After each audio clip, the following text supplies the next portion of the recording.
नमस्कार दोस्तों, मैं हूं ममता तिवारी और आप सभी का स्वागत करती हूं मेरे चैनल ममताज वे में। तो चलिए दोस्तों, बहुत सारी मेरी बहनों का कंप्लेन है कि दीदी आप अखंड ज्योति के बारे में वीडियो नहीं डाली है, तो बोली चलो अब लास्ट तक ये भी वीडियो डाल ही देती हूँ कि अब आप लोग का कोई कंप्लेन नहीं रहेगा कि आप अखंड ज्योति के बारे में जरूर बताइए कि कैसे जलाएं कि दिया हमारा बुझे ना, क्या नियम विधि है, कैसे बाती बनाए, और अखंड ज्योति अगर घर में जलता है तो हमें किन किन बातों का ध्यान रखनी चाहिए। इसी प्रकार के बहुत सारी महत्वपूर्ण जानकारियां मैं आपके साथ शेयर करूंगी, तो आप लोग बने रहिए मेरे साथ मेरे चैनल पर। अगर आपको मेरा वीडियो पसंद आता है तो प्लीज आप मेरे चैनल को सब्सक्राइब कर दीजिएगा, बेल आइकन को प्रेस कर दीजिएगा, जिससे कि मेरे वीडियो के नए नोटिफिकेशन आप लोगों के पास सबसे पहले पहुंचे। तो चलिए शुरू करते हैं और ये भी वीडियो देख लेते हैं। और आप सभी को नवरात्रि की हार्दिक शुभकामनाएं, बड़ों को प्रणाम और छोटों को प्यार और आशीर्वाद। तो आइए नजदीक से क्लोजअप आपको दिखा देती हूँ कि सबसे पहले देखिए हमें क्या करनी है। मिट्टी का आप जो परई लेते हैं या मिट्टी का दिया लेते हैं, ये तो बहुत बड़ा दिया है, तो आप ना थोड़ा सा बड़ा लीजिएगा, ज्यादा छोटा लीजिएगा तो क्या होगा कि जो है ना तेल आप उसमें कम डाल पाइएगा और फिर बुझने का चांस रहता है। तो आप क्या कीजिएगा, अगर मिट्टी का पात्र लेते हैं तो बड़ा लीजिएगा, यही ज्यादा शुद्ध और शुभ माना जाता है। अगली चीज क्या है, अखंड दीपक इस प्रकार का आप लोग बाती वाला लीजिएगा, ये ज्यादा अच्छा रहता है और एक प्रकार से जलता है, कभी धुआं नहीं करता, कोई मतलब ऐसा नहीं कभी ज्यादा जलने लगे कभी कम जलने लगे, तो ये भी बहुत ही अच्छा होता है। तो आप दोनों प्रकार से आप लोग जला सकते हैं, जो भी आपके पास है आप लोग देख लीजिएगा। ज्यादा इस प्रकार का छोटा दिया वगैरह में अखंड ज्योति आप लोग ना जलाएं, ना मिट्टी का ना आपका पीतल का। दूसरी चीज क्या है कि चलिए बाती के लिए बात कर लेते हैं। बाती अगर आपका सही रहेगा कभी भी आपका दिया नहीं बुझेगा। तो लाल पीली बाती हमें, ये जो है ना कॉटन का है, सूती का है, क्योंकि कभी कभी रक्षा सूत्र ना पॉलिस्टर का भी आता है जो कि सही नहीं है, आपका बाती सही नहीं जलेगा। तो धागे का बाती बनाइएगा, रुई से ज्यादा बेहतर होता है धागे का बाती। और 9 दिनों के लिए अखंड दीपक जलाने के लिए बाती थोड़ा सा लंबा ही रखनी चाहिए। तो मतलब 1.25 हाथ का नियम है, तो यहाँ तक मतलब केहूनी तक आपके होना चाहिए, ठीक है। और उसके बाद से थोड़ा सा और मतलब 1.25 कर देना, फिर इसके आधा हम यहाँ तक लेंगे, तो ये 1.25 हाथ हमारा हो जाएगा। तो इतना बड़ा बाती रहेगा तो कभी छोटा नहीं पड़ेगा। और बाती की मोटाई भी सही रखिएगा। देखिए इतना बड़ा अगर मैं लगा दूंगी तो इसमें से सरकते रहेगा, ऊपर नीचे मतलब जाते रहेगा, फिर आपका दीपक बुझ जाएगा। तो इसको थोड़ा सा आप लोग मोटा कर लीजिएगा, 2-3 बार इसको लपेट के अच्छे से बातों को समझ लीजिएगा दोस्तों। और देखिए हर प्रकार के वीडियोज डाल चुकी हूँ चैनल पे, फिर भी आप लोग का कंप्लेन था दीदी अभी तक आपने अखंड ज्योति के लिए कोई वीडियो नहीं डाला हुआ है। तो सही बात है, मेरे चैनल पे नहीं है। एक ऐसे दिया जला के समझाई हूँ लेकिन करके नहीं दिखाई हूँ। तो देखिए मैं थोड़ा सा इस प्रकार की मोटी बाती मतलब इसको थोड़ा मोटा कर लूंगी। तो आप अपने हिसाब से अपने दिया का जो आपका पेच है ना, होल है, इस हिसाब से आप लोग मोटा पतला कर लीजिएगा। ज्यादा मोटा भी नहीं करनी और ज्यादा पतला भी नहीं करनी है। तो देखिए इतना मोटा बाती चाहिए। तो इस पेच को हम या तो आप खोल कर भी इसमें डाल सकते हैं या डायरेक्ट आप इसमें पिरो सकते हैं, पेच में डाल दीजिए, ठीक है। और इसको फिर हम खींच लेंगे, बाती को थोड़ा सा घुमा दीजिएगा, इस प्रकार से घुमा देंगे तो ये जो है ना सही हो जाएगा। और ये बाती आपकी बुझेगी नहीं। और धागे का ही कोशिश करें कि आप लोग बाती डालिएगा, लाल पीला धागा माता के लिए, ठीक है। और एक चीज और दोस्तों आप लोग से समझा दे रही हूँ, ऐसे तो मैं बहुत सारे वीडियोज में बता चुकी हूँ कि जब कभी भी आप लोग कलश रखते हैं विधि विधान से 9 दिनों के लिए अगर आप लोग कलश रख रहे हैं तो कोशिश करें कि अखंड मतलब ज्योत ना आपको जरूर जलानी चाहिए, क्योंकि जो दिया जो है खंडित ना हो, कोशिश करनी है कि हमसे खंडित ना हो, हम सही से उसका ध्यान रखें। लेकिन कलश के साथ अखंड ज्योति ना जले ये सही नहीं होता है। कोई मजबूरी है तब आप ना जलाएं, मतलब आप ऑफिस जाते हैं या कोई देखने वाला नहीं है घर में तब आप ना जलाएं। लेकिन आपको पक्का ध्यान रखनी चाहिए कि अगर आप मिट्टी का पात्र रख के या लोटे में आप लोग कलश स्थापना विधि विधान से किए हैं तो आपका अखंड ज्योति माता के लिए, क्योंकि ज्योति भी साक्षी है हमारे पूजा का, तो आपको जरूर इसको जलानी चाहिए। तो आप लोग देख लीजिएगा बाकी अपने घर का नियम। और देखिए इससे बड़े भी मतलब थोड़ा सा दिया आता है, और इस बाती को हम गोल गोल करके इसमें हम लोग घुमाकर और तेल भर देंगे, ठीक है। तो इस प्रकार से हम अखंड ज्योति जलाएंगे। उसके बाद दोस्तों हम इसमें तिल का तेल आप लोग डालिएगा, भर दीजिएगा दिया को और ये सरकेगा नहीं। बाती आपका थोड़ा मोटा ही रखिएगा, ज़्यादा मोटा भी नहीं, नहीं तो फिर जलेगा नहीं।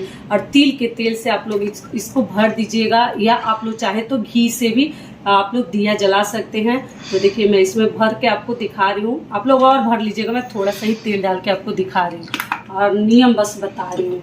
तो ये हो गया। उसके बाद से आपको क्या करना है कि आप दीपक के नीचे ना छोटा सा भी अष्टदल कमल बना दीजिए। कलश के नीचे जितना बड़ा बनाते हैं उतना बड़ा बनाने की जरूरत नहीं है, एक छोटा सा मतलब माता के लिए ये बना देते हैं, बहुत ही शुभ होता है। तो आप देखिए जैसा भी आपसे हो पाता है। तो देखिए इसमें हमें थोड़ा सा हल्दी का छिड़काव कर देना है और थोड़ा सा सिंदूर का, क्योंकि आपको मालूम है ना ये सब शुभता के लिए सफ़ेद चीज़ें माता की पूजा में या किसी भी पूजा पाठ में हमें नहीं इस्तेमाल करनी चाहिए। तो आप जो है और इस प्रकार से आप लोग कर लीजिएगा। और पूजा पाठ में देखिए आप लोग सिर पे पल्लू रख के कीजिएगा। मैं तो ऐसे वीडियो बना रही हूँ इसीलिए सिर पे नहीं रखी हूँ, इग्नोर कीजिएगा। आप लोग कहीं जा रही थी तो जल्दी जल्दी एक बहन का कंप्लेन आया तो मैं जल्दी जल्दी से देखिए बना रही हूँ।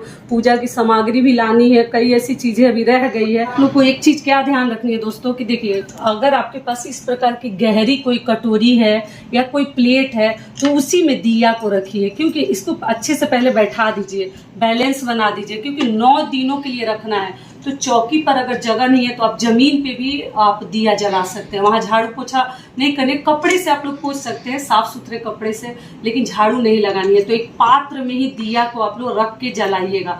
और इस पात्र की भी हम पूजा कर देते हैं, ठीक है। इसमें भी सिंदूर हल्दी लगा देते हैं दिया में। देखिए आप लोग को दिख नहीं रहा होगा, इसमें भी 5 जगह आप लोग तिलक कर दीजिएगा। ये हो गया। अगली चीज क्या है कि अगर आप लोग इस प्रकार के फूल माला अगर कुछ रखे हैं, देखिए नवरात्रि की पूजा के लिए तो बहुत सारे फूल माला हमारे घर में आते ही हैं, तो आप जो है एक माला भी इस दिया के साइड पे इस प्रकार से रख देंगे तो क्या होगा, बैलेंस बन जाएगा। और दिया आपका हवा से या बच्चे इधर उधर भागते दौड़ते रहते हैं जिनके यहाँ छोटे बच्चे हैं तो गिरेगा नहीं। तो इस प्रकार से आप लोग कर दीजिएगा तो आपका दिया एकदम बुझेगा नहीं और गिरेगा नहीं। दूसरी चीज क्या है कि जब आप इसको जलाएंगे तो देखिए मैं जला के भी आपको दिखा देती हूँ।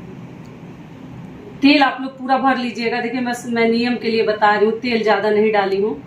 कि अगर दीपक की मतलब सफाई आपको करनी है, इसमें कार्बन जम जाता है, बाती मोटा हो जाता है ऊपर से, तो इसको हटाना है तो एक दीपक पक्का प्रज्वलित कर लीजिएगा, क्योंकि हमारा दिया जो है खंडित नहीं होना चाहिए। इसकी साफ सफाई करनी है, सही जल नहीं रहा है, थोड़ा छोटा ही करके रखिएगा, लौ को ज्यादा लंबा मत कीजिएगा। तो मान लीजिए इसको हमें बड़ा करनी है या कुछ और कारण से हमें कुछ करना है तो आप एक छोटा सा दिया जरूर जलाकर ही इसकी मतलब देखभाल कीजिएगा। क्योंकि क्या होगा ना, या अगर आप नहीं जलाएंगे तो ये दिया गलती से बुझ गया तो फिर हमें चिंता हो जाएगा। तो एक जला के फिर इसको आप लोग टच कीजिएगा, छोटा बड़ा कीजिएगा बाती को। दिया को कभी फूंक मार के ना बुझाएं। जब कभी भी बुझाते हैं जैसे ये दिया तो आप धीरे से ना आंचल से इसको बुझा देने का, या हाथ से मार मार के, ऐसे ऐसे भी नहीं बुझाते हैं, ऐसे प्यार से आप आंचल से ऐसे अपने दुपट्टे से करेंगे ना, पकड़े ना थोड़ा ध्यान से, नहीं तो आप लोग बोलेंगे कि दीदी बोली है ऐसे करने को।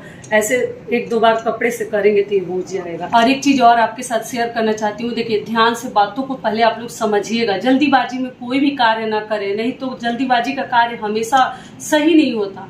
तो देखिए आपको क्या ध्यान रखनी है, अगर गलती से मान लीजिए रात में किसी कारणवश आपका दीपक बुझ जाता है या हवा से या कोई जीव जंतु की वजह से, तो आपको घबरानी बहुत ज़्यादा नहीं, आप लोग बहुत जल्द घबरा जाते हैं, दीदी अब क्या करें, अब कैसे। घबरानी नहीं है, गलती से कभी कभार बुझ जाता है, कोशिश करनी है कि अखंडित ना हो दिया हमारा। अखंड ज्योति का मतलब ही यही हुआ कि खंडित नहीं होनी चाहिए। तो आप क्या कीजिएगा, ठीक है गलती से बुझ गया तो इतना घबराने वाली कोई बात नहीं, फिर से आप लोग माता से माफी मांगकर और फिर प्रज्वलित कर दीजिएगा। सारी बातें क्लियर रहेगा। अखंड ज्योति जब जलता है तो रात में भी जब आप लोग उठते हैं तो एक बार ना दिया को चेक कर लीजिए।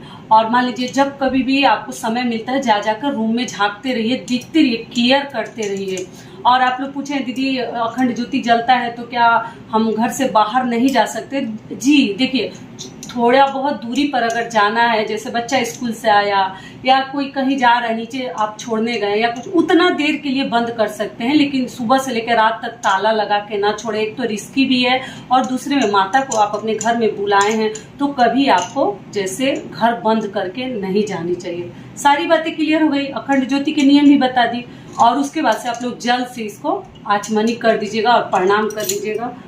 तो ये वीडियो मेरा यही तक का था। आशा करती हूँ, उम्मीद करती हूँ कि इस वीडियो से आप लोगों को बहुत अधिक लाभ मिलेगा। फिर मिलती हूँ एक नए वीडियो में, तब तक के लिए नमस्कार। स्वस्थ रहिए, सुरक्षित रहिए और जहाँ कहीं भी रहिए खूब खुश रहिए। धन्यवाद।